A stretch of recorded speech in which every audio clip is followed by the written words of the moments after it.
Bien, amigos, pasamos una nota luctuosa con mucha pena.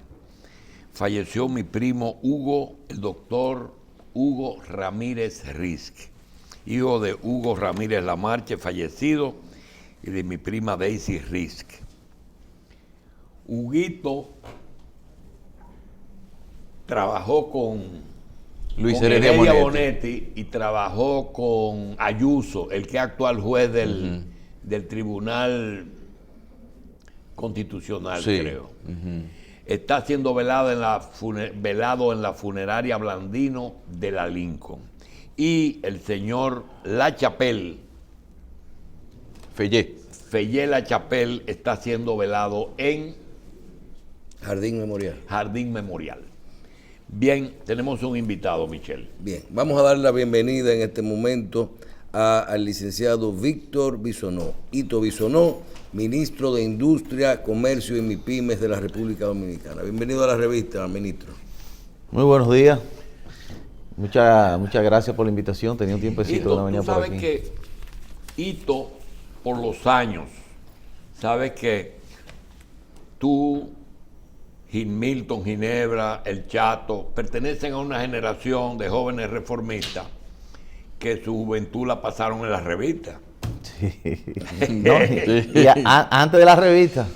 Estoy hablando del 87, Sí, ¿verdad? Sí. Entonces, queríamos preguntarte, después de ese tránsito que tú has tenido con mucho éxito, sobre todo en el Congreso, y veo el nombramiento de Industria y Comercio, que es una raíz fibrosa que penetra donde las personas menos se imaginan. Así como Relaciones Exteriores era el ministerio para afuera, Interiores era para adentro. Así, Industria y Comercio es industria y comercio todo, y trabajo era la otra parte. Realmente, Hito, ¿tú te imaginaste que tú estás presidiendo quizá el ministerio más importante en la economía hoy día? Bueno, Sin lo faltarle primero, respeto al gobernador del Banco Central. yo creo que cada ministerio y cada funcionario tiene una importancia como el cuerpo humano. Usted que es doctor lo sabe. Uno pudiera decir que el cerebro o los intestinos o los brazos, pero si usted le saca el corazón o le quita el cerebro o le quita los pulmones, bueno, pues sencillamente fallece el paciente. Todos son importantes. Pero quiero comenzar agradeciendo la confianza del presidente Luis Abinader en depositar en nuestros hombros la dirección del Ministerio de Industria, Comercio y MIPYME, que todavía ramifica más en cualquier sociedad la incidencia que puede tener este sector. Y realmente nosotros llegamos con una visión que veníamos, como usted señala, del Congreso, de haber participado en las comisiones de Industria y Comercio, de Hacienda, de haber tenido permanente actividad con los sectores productivos de la vida nacional en todo el sentido de la palabra, y de seguir ciertos parámetros internacionales de estabilidad, de economía, de progreso, de libertad y de desarrollo que van armados en ese entorno. Pero ciertamente, trabajar con los mercados binacionales, por ejemplo, y mantenerlo en un nivel aceptable, no solamente en época de pandemia, sino de intercambio comercial. Trabajar con lo que son los arbitrajes internacionales, con toda la demanda que tiene el país y que caen ahí, Guaigüí, la JUN, temas con el CEA, con ONSA, y tenerle que dar seguimiento.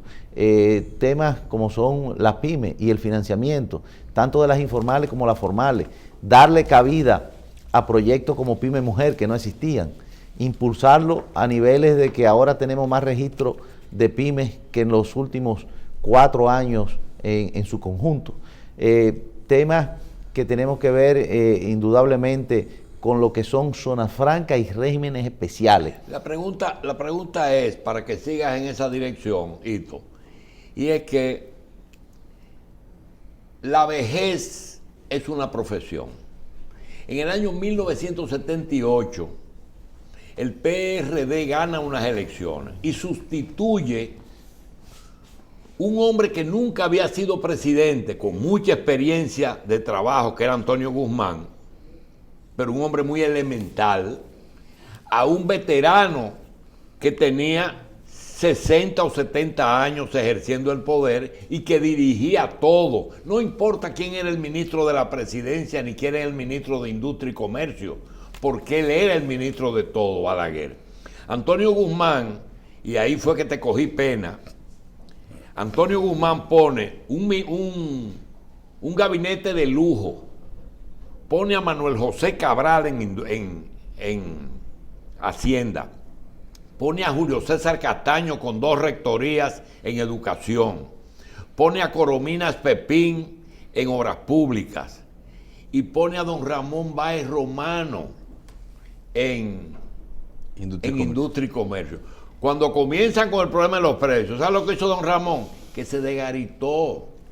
Y yo cuando vi tu nombramiento, digo, ¿cuándo se va a desgaritar? Y entonces comenzaron con la gasolina de alta funda. Digo yo, ese sí va a durar poco. ¿Cómo te hiciste para salirte debajo de la patana? Fíjese, usted nombra personas que ya son referentes, ¿verdad? De moralidad y de su historia y su carrera. Indudablemente nosotros tenemos ya casi 40 años en política, pero usted recordará que tuvimos 11 años en obras públicas, terminamos siendo jefe de gabinete del ingeniero Marco Subero, a mucha honra, ¿verdad? Y 3 años en la CDE, o sea, teníamos... ¿Tú te fuiste a la CDE con Sí, Marco? claro, 3 años. Yo fui el jefe de gabinete en la CDE del año 91 al 94 y 18 años en el Congreso. O sea, yo vengo de ver y de administrar y de estar en la cosa pública. Y eso tenía, bueno, cierto sustento, cierta experiencia. Aquello de que no es por diablo, sino por viejo, por experiencia. Y luego una visión muy clara, y ahí están 4 libros que he puesto en circulación, de lo que yo creo... 4, de lo que es un Estado. Y con leyes muy precisas, como presupuesto participativo, como la ley de armas, la ley de quiebra, la ley de sociedades, cómo se conforman las empresas, muy clara, de energías renovables. Además de eso, pudimos conformar un grupo de gente experimentada y un equipo de trabajo que se centró en darle formalidad al ministerio. Nosotros encontramos un ministerio totalmente desarticulado, sin liderazgo, sin organización.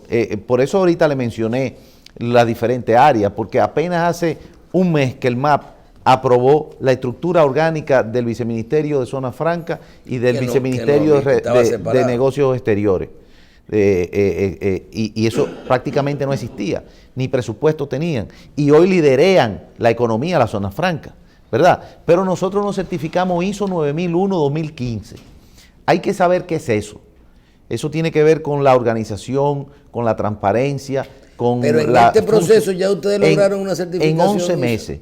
La primera institución del Estado y una certificación que se sorprendieron los evaluadores internacionales, porque en época de pandemia, de teletrabajo, cambiando equipo de trabajo, sacando personas, porque fue un ministerio con una nómina grandísima que tuvimos que tomar una decisión. O ponemos la gente que trabaja, la adecuamos, le damos equipo para que trabajen y relanzamos un ministerio que, como dice don Julio, tiene la responsabilidad del relanzamiento de la economía, porque si buscamos los datos del Banco Central, los aspectos que el ministerio tiene incidencia son más del 54% del PIB. Entonces, relanzamos el ministerio con el apoyo del presidente Luis Abinader, que nos da seguimiento, que reúne al gabinete, que en las comisiones que tienen que ver con las áreas de trabajo del ministerio, bueno, pues socializamos y tomamos decisiones. Y ahí están los resultados, porque yo creo que a nosotros finalmente, como al gobierno en este año, hay que evaluarlo por resultados, no solamente por discurso. Don Julio decía hace un momento, bueno, ¿comparado con qué? Que al gobierno le ha ido bien y tiene buena nota. Primero comparémoslo con los países de América completo, con Chile, con Colombia, con Perú, que son economías más grandes y más estables. Nosotros tenemos estabilidad económica, social, política, la mejor organización de vacunación del COVID, y somos un país que hemos, según el Banco Mundial y según el Fondo Monetario Internacional, tenemos las mejores proyecciones de crecimiento, 5.5. No lo decimos nosotros, no son los números nuestros, sino las proyecciones de organismos internacionales. Entonces, obviamente que hay una nota muy positiva y muy buena de lo que ha sido este año de trabajo del presidente Luis Abinader. Indudablemente, ministro, uno ve, y yo creo que se puede separar lo que son las funciones específicas de un ministerio, pero cuando tú analizas, y no nos vamos ahí a temas de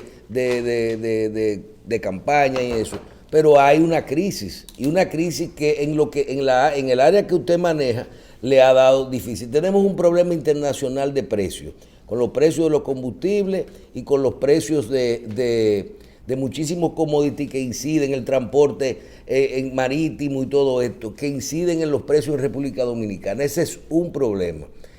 Y nosotros vemos que ustedes de forma, han estado manejando eso. ¿Qué han hecho para poder manejar y sostener los precios de los combustibles sin que se vayan de la mano? ¿Y qué se ha hecho en el tema de poder ayudar a algunos sectores a por lo menos buscar algunas herramientas para poder luchar contra el aumento y el incremento de los precios en alguna cosa, que todo no es pan y eso?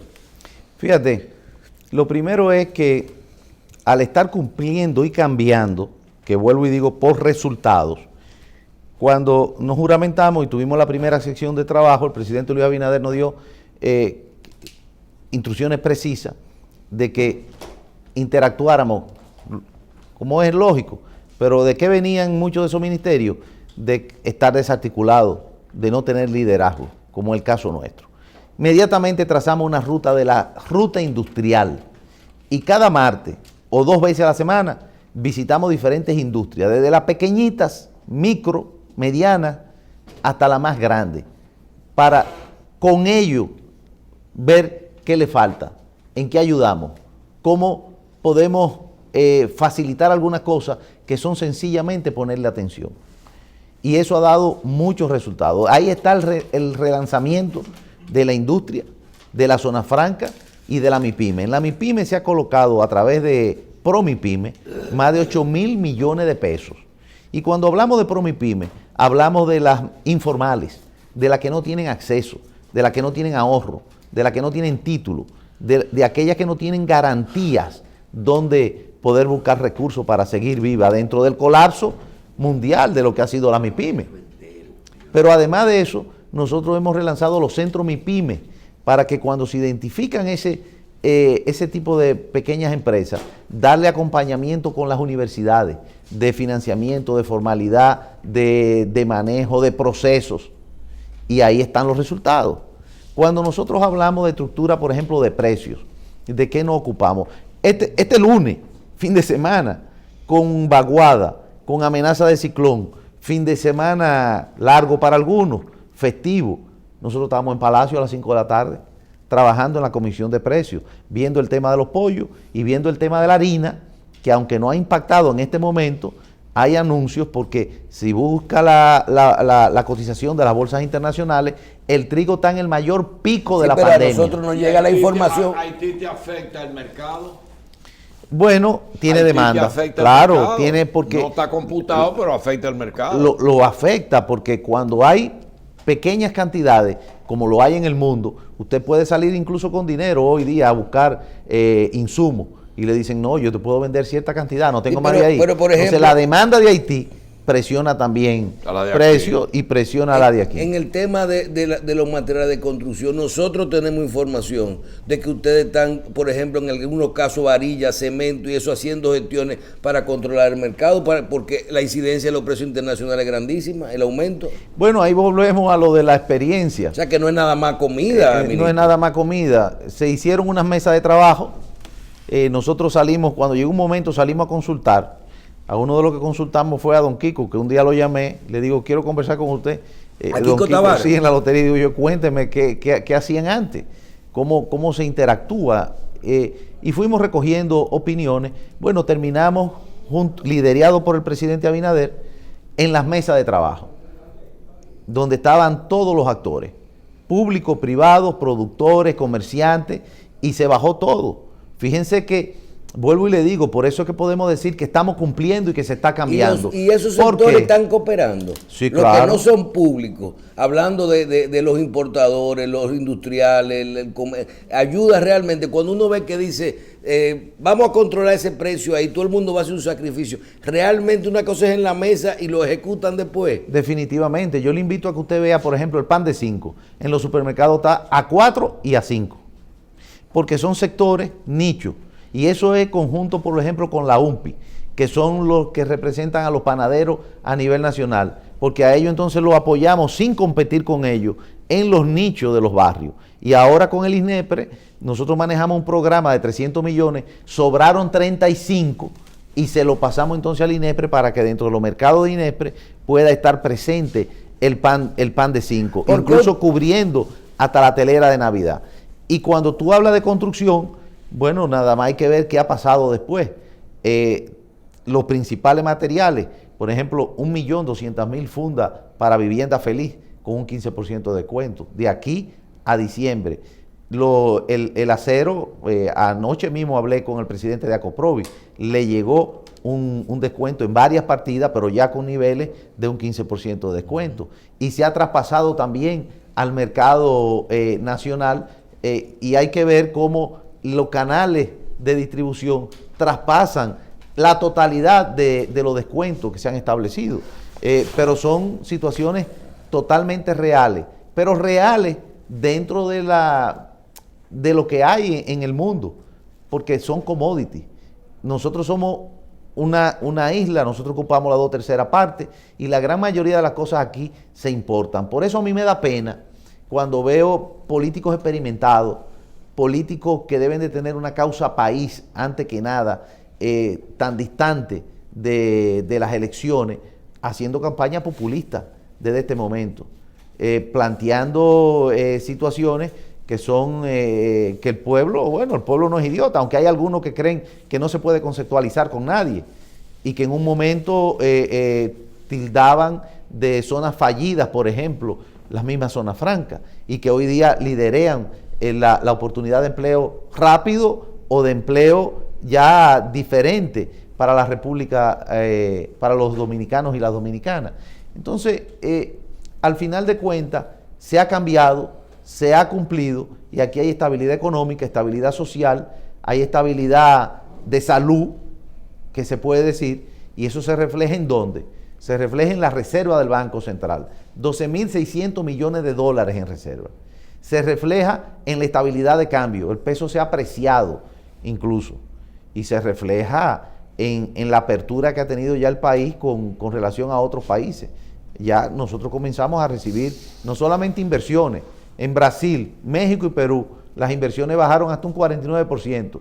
Aquí la textil, que es la que se ha quedado más atrás, sí, subió un 23% en pandemia. Pero sin embargo, usted tiene que hablar de eso porque teniendo todos los sectores en medio de la pandemia, cerrando, la gente perdiendo empleo y todo eso,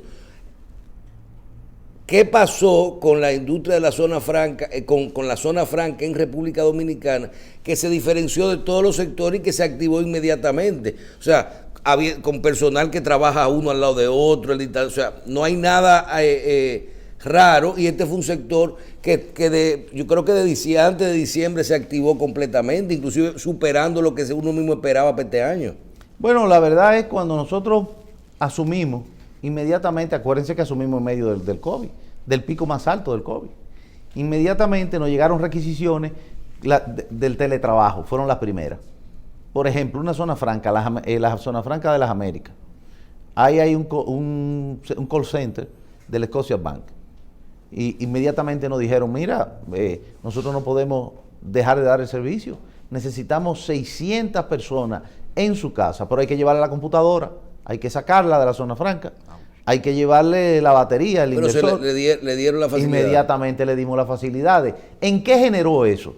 En que la República Dominicana fue el país que transmitió más seguridad en el mundo entero en los servicios de call center, que van desde los servicios financieros, los servicios de traducción para emergencia 911 en los Estados Unidos, de reservaciones aéreas, y entonces siguieron llegando aquí.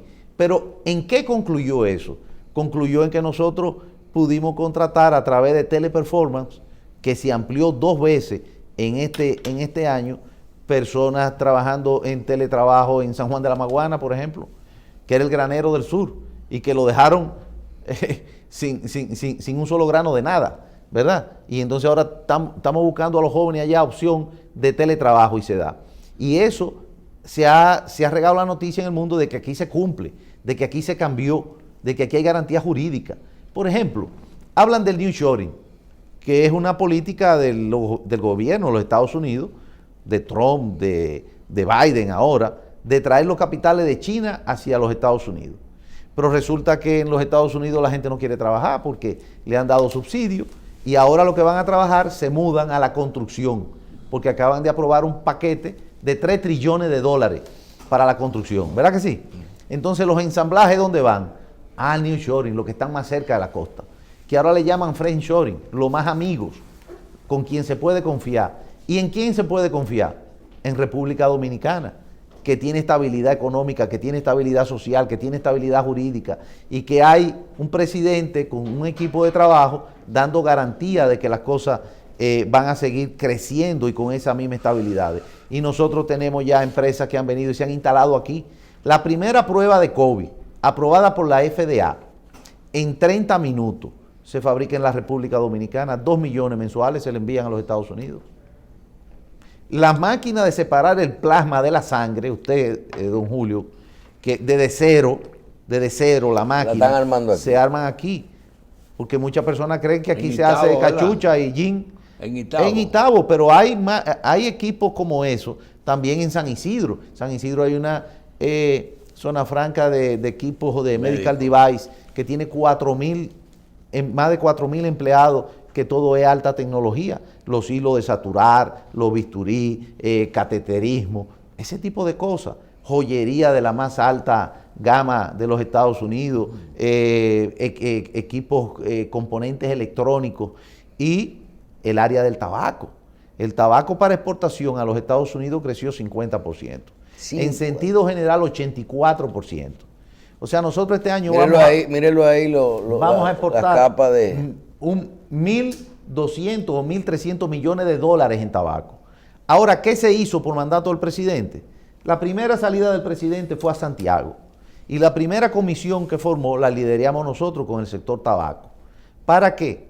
Para darle oportunidad al campesino dominicano de producir tabaco, aún sin título, sino con un contrato de compra de su cosecha para producir tabaco.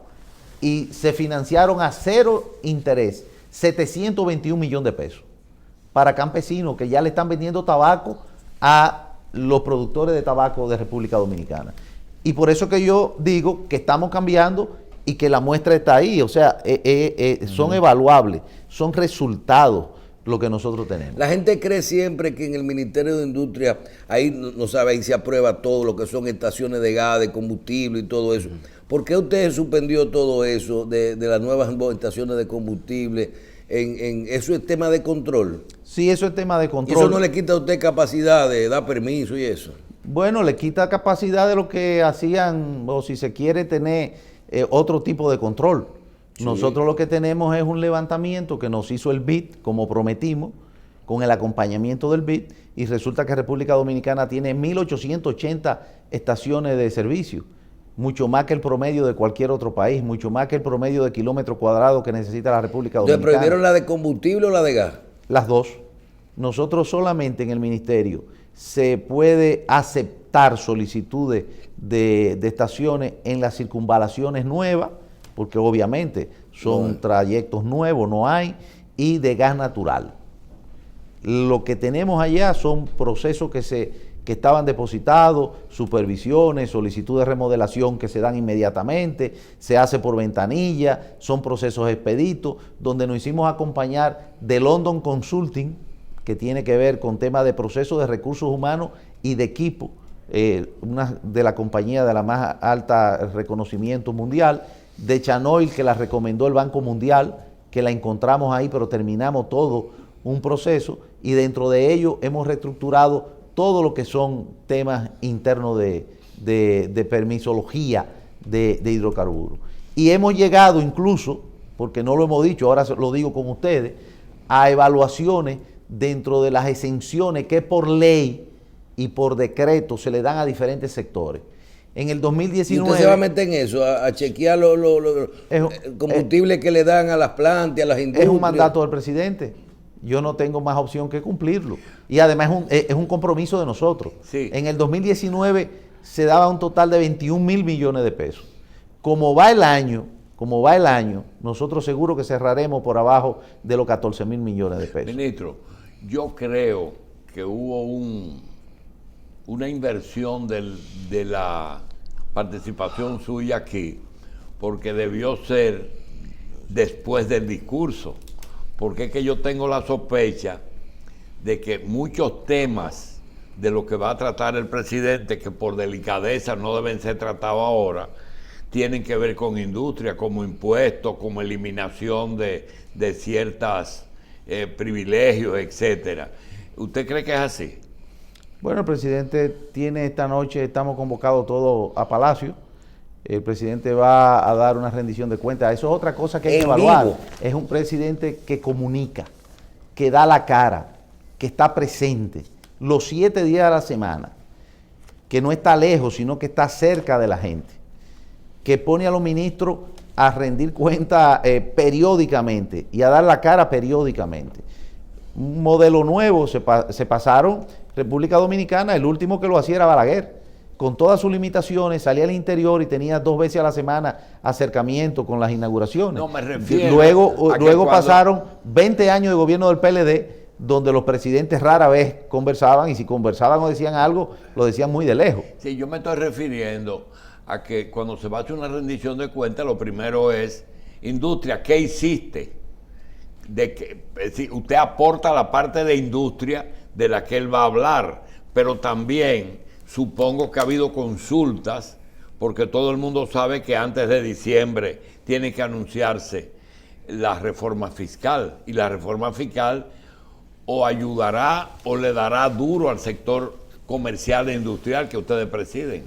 Bueno, lo primero es que desde hace una semana se ha estado circulando una serie de videos de una pequeña rendición de cuentas que hicimos los ministros. Desde la vicepresidencia hasta los ministros, y que culminará hoy con el presidente, y que yo creo que la semana que viene podremos los ministros seguir dando explicaciones de lo que ha sido este año de trabajo.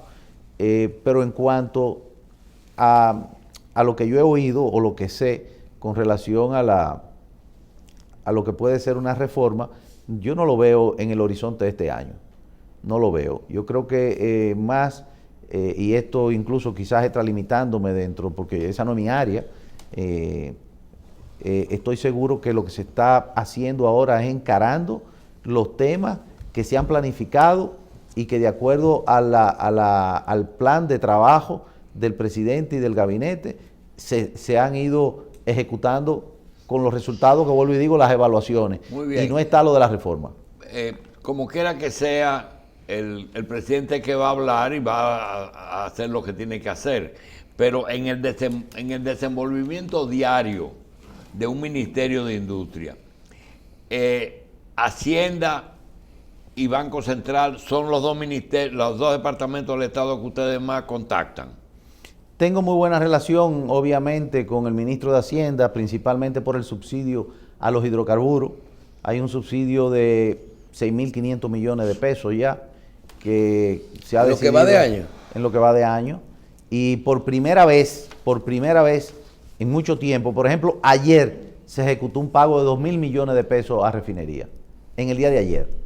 Y nosotros hemos hecho 3 pagos a los importadores privados. ¿Pero hasta privados. dónde eso es sostenible, ministro? Son ¿Y 200 no millones tiene miembro semanales. del Consejo de la Refinería? No es miembro, pero nosotros somos los que regulamos los precios, regulamos el costo de manejo de terminal, regulamos los procesos en que tiene que ver refinería incluso. Me decía... Que es sostenible ese subsidio, ¿qué tiempo? Bueno, porque yo por lo que veo son 200 o 300 millones semanales. El subsidio está en el presupuesto complementario y está sustentado dentro de los ahorros de gasto corriente que ha tenido el gobierno. Nosotros estamos pagando a los importadores privados. Por primera vez, el subsidio va de la mano con el pago de ese compromiso. Y eso está ahí, es público. O sea que es parte del plan del manejo económico. Y en ese sentido tenemos una relación muy directa. Incluso yo comparto la información porque también busco tener acompañamiento y poder socializarlo de la mejor manera con otro ministro. Me pasé más de un año trabajando los sábados de la mañana, como quien dice, cogiendo clases de esa área, poniéndonos al día de esa área, con diferentes personas que estudiamos los modelos que hay. Ministro, desde su posición, ¿usted no cree que le hace falta algún tipo de apoyo legislativo para llevar a cabo todas las cosas que quisiera hacer o que quisiera reformar? Seguro hay muchas cosas. ¿Alguna ley, modificar alguna ley o una ley que pueda facilitar las cosas? La misma ley de hidrocarburos. Sí, cómo no, podemos comenzar con aquello que, como decía don Julio, se ha hecho muy típico y que nosotros le ponemos la atención debida, que es aquello de la fórmula de los jueves y viernes. Es algo que termina en el Congreso, que es el Congreso el que tiene que encaminarse a reforma y que se ha estado esperando también. ¿Y eso comenzó en el Congreso? Sí, es una ley, es la 112.00. ¿De los jueves y viernes? La formulita. Sí, pero precisamente, ¿cuáles son los cambios que en la formulita establecida legalmente deberían hacerse para que por lo menos la gente esté un poco más tranquila? Es que ponerla mensual. No, eso es una cosa. Lo que estamos hablando de dónde y cómo se cambia. Las estructuras impositivas es por ley. Por ejemplo, nosotros creemos que hay una carga impositiva fuerte sobre los hidrocarburos. Siempre hemos pensado en eso. Pero ministro, como en medio de esta pandemia y con una reforma fiscal pendiente, ¿usted no entiende que los ingresos que entran al Estado de ahí, al gobierno de ahí, no hay forma de, hasta que tú no hagas una reforma completa, tú tocas esa ley? Obviamente. Porque el país depende de esos ingresos. Por eso decías, el tercer ingreso es más fácil de cobrar. Eso es como quítale los impuestos al internet. Todos queremos internet sin impuestos, pero nadie le gusta pagar impuestos. Y no hay una cosa más fija que siempre castiga a todo el mundo que los impuestos.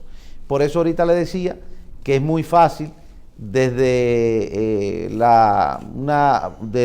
punto de vista del populismo criticar y bueno, inventarse cosas, sabiendo cuál es la situación no solamente de República Dominicana, sino la situación global.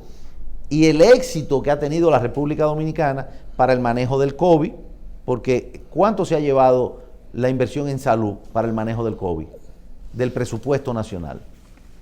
¿Cuánto se deriva del deterioro de que la economía no funciona y dentro de las limitaciones que hay en la economía? Y todo eso sale del presupuesto nacional. Ahora, ¿por qué sale hoy del presupuesto nacional? Porque se está cumpliendo y se cambió la manera de administrar el Estado. Ahora el dinero del presupuesto nacional va a sectores donde tiene una inversión y tiene unos resultados positivos. Antes está Los Tucanos, Debrecht, Figueroa Agosto, la carretera del sur, de Samaná, qué sé yo. Cada cosa de esa que ustedes están viendo en la justicia incluso, una justicia que hoy es diferente a lo de antes. No sé si le toca a industria o a las rentas. Perdón. La pregunta es, cuando yo echo un galón de gasolina, ese galón 240, 260, 260, la premium, paga un impuesto aproximadamente 80 o 90 pesos.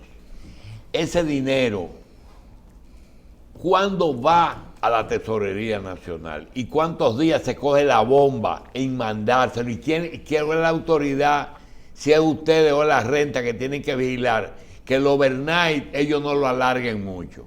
No, eso inmediatamente, porque... ¿Cómo inmediatamente? Porque desde que se desembarca ¿Cuándo entra al país? ¿Cuándo entra qué?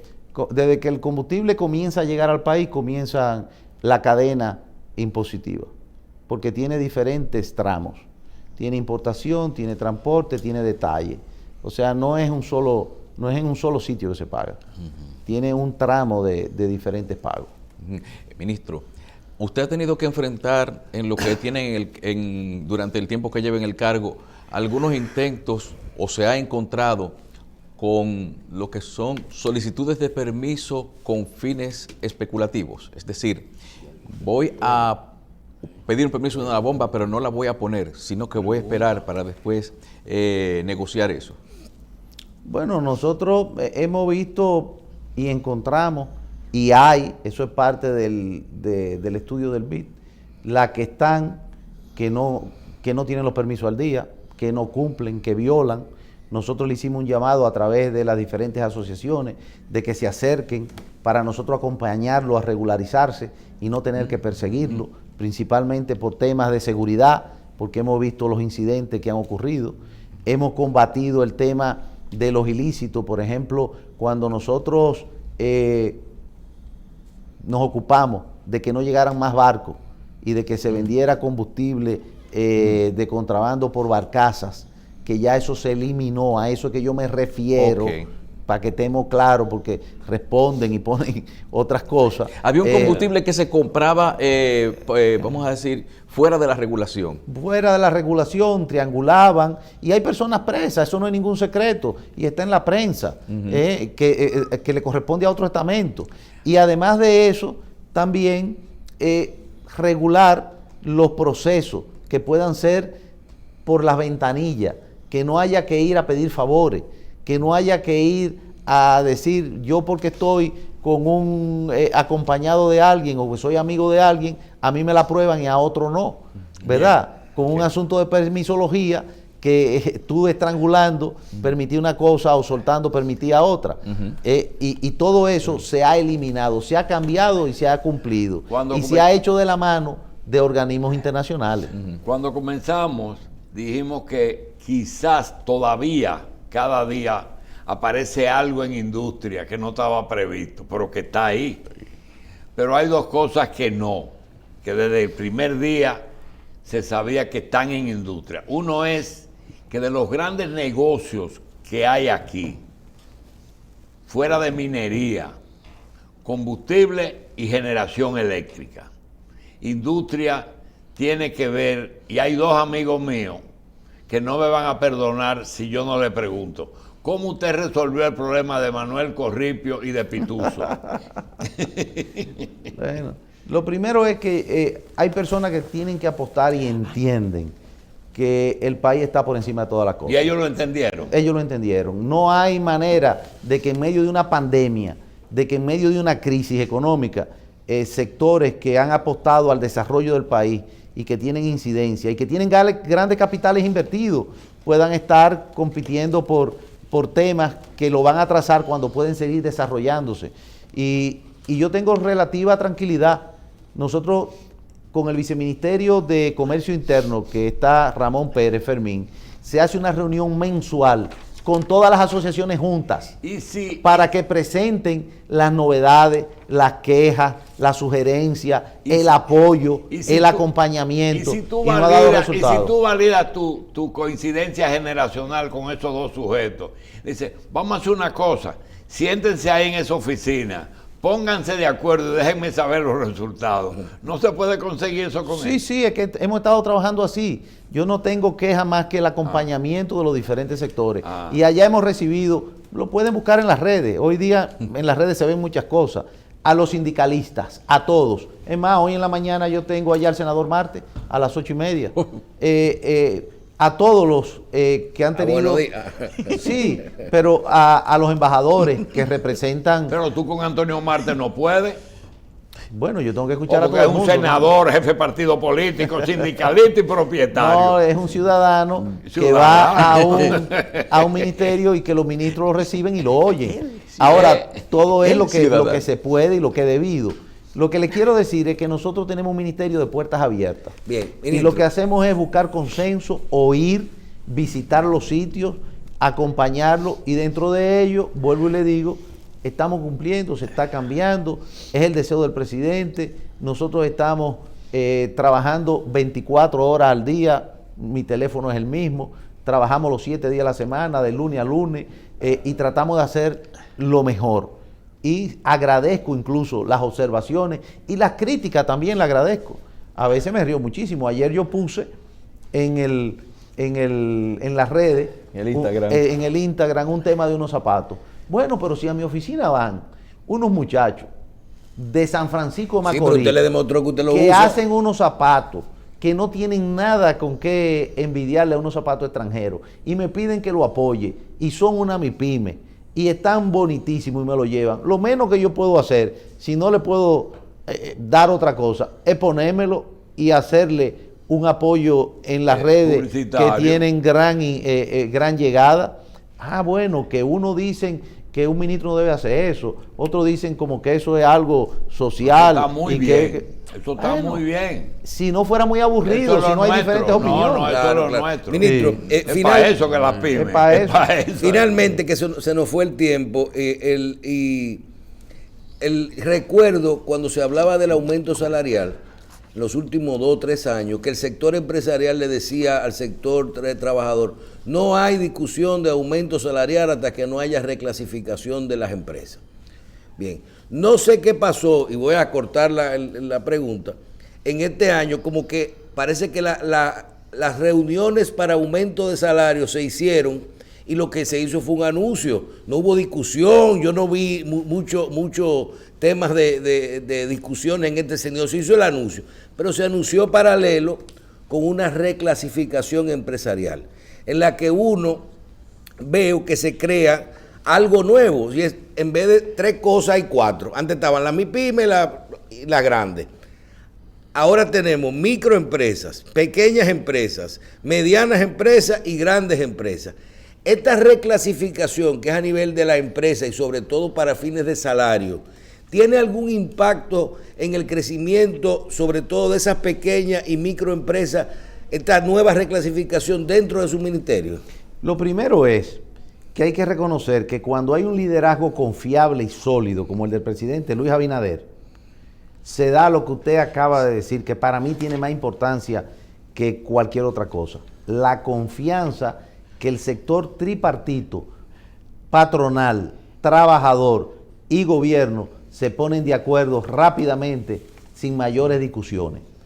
Y mucho más la madurez de los diferentes sectores que en medio de una pandemia, como el caso que presentaba don Julio, de sectores que tienen que entender que no son momentos de controversia, sino momentos de unidad para reactivar la economía, se pudo llegar a un acuerdo para pagarle mejor a los que menos tienen y a los que han sido más golpeados, que son los de la clase social más deprimida. Y eso fue lo que pasó. Y se pusieron de acuerdo en lo que se podía hacer y se hizo. La clasificación por ley la lleva el Ministerio de Industria y Comercio y se hace a principio de año. Y se hace siempre. Ahora, cuando nosotros hablamos con el ministro de Trabajo, con quien tenemos una relación también muy fluida y que somos parte de la Comisión de Trabajo, que se formó, se juramentó y que nunca se había juntado anteriormente, que estamos trabajando en ello, bueno, pues sencillamente hay procesos legales y sentencias que habían interrumpido y que pesan sobre las mismas clasificaciones. Y se partió dentro del acuerdo tripartito. Todo el mundo conforme, todo el mundo trabajando y relanzando la economía. Bueno, gracias, ministro. Yo creo que hemos abarcado todos los temas y realmente queremos felicitarlo porque dentro del contexto de esta crisis económica y sanitaria se ha hecho, como dice, lo mejor posible para activar estos sectores que tienen que ver con industria y comercio. Gracias, ministro. Ito Bisonó, ministro de Industria y Comercio en Revista 110. Gracias.